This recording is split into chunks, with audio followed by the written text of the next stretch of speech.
एक क्षण डोळे मिटा आणि अशी कल्पना करा, आज स्वामी तुमच्या घरी आलेत.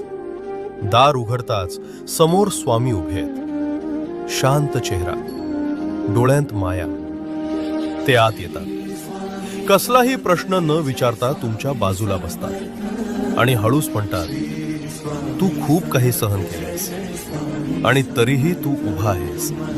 हेच तुझं खरं सामर्थ्य.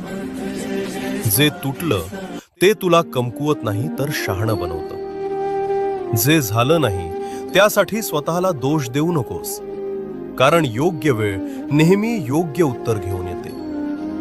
स्वामी तुमच्याकडे शांत नजरेनं पाहतात आणि पुढे म्हणतात, आयुष्य तुला तोडायला आलं नाही, ते तुला घडवायला आलंय.